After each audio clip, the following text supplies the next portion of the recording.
We're probably going back more than 10 years ago, but as soon as tries went from 4 to 5, people started to score more tries. People tried to play more rugby. Using the TMO for foul play and extension of the protocol, I think it's changed the game massively. The quick line out, the ability for any player who takes the ball in touch to immediately play it back in and pass the ball back towards his own try line. 5 metres back at the scrum for the defending back line just creates a little bit more space and just gives an attacking team more time and opportunity to run with the ball. Everyone complains about, there's never tinkering with the laws, the lawmakers are tinkering again. But there's always an idea behind it, and it's usually to make sure that the game becomes more continuous and the ball stays in play. I think the rule changes happen because of professionalism. So what happens is teams will play a certain pattern and then you'll have another team analyse them and find a way of stopping it. So teams have to be creative, play within the rules, but play right up to them.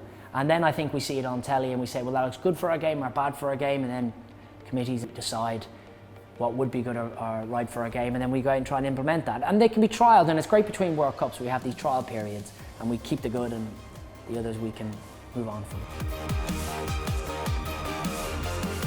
How refereeing's changed?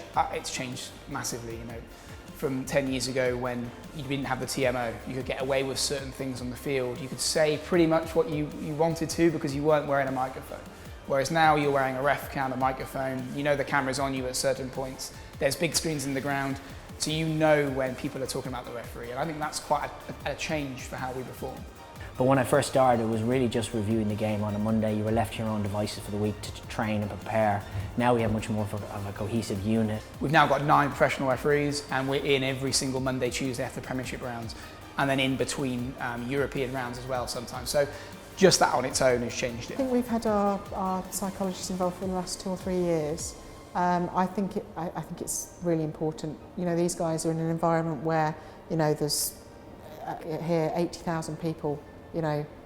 40,000 of them probably aren't cheering for you at one time or another. Having professional referees allows us time to spend with the clubs, allows us time to train and keep up physically, and allows us time to recover. For me now, I want the guys to perform optimally, be the best that they can be.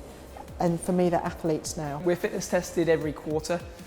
We do 4 tests, one of them includes a skin fold, so it's a 7-point skin fold test. We aren't any different in some respects to what players are. Obviously we don't take the same contact, there are slightly different ways in which players work, but equally we still have to be out there, we still have to be up with the game. You've got to be there and you've got to be also mentally sharp. It's been proved that at a higher heart rate and under more fatigue, you make worse decisions, you make errors of judgment, because we have an 11-month season now. So if you can back that up week after week, well, you have a better chance of making better decisions. If you make better decisions, there might be better games and people might enjoy them more.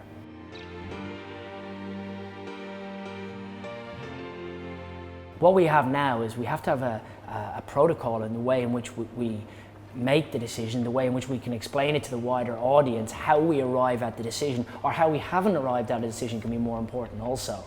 So the TMO has fundamentally changed everything we do on the pitch, because you will be judged almost on the outcome of big decisions, as every referee has been forever, but now those decisions are reviewable through the TMO.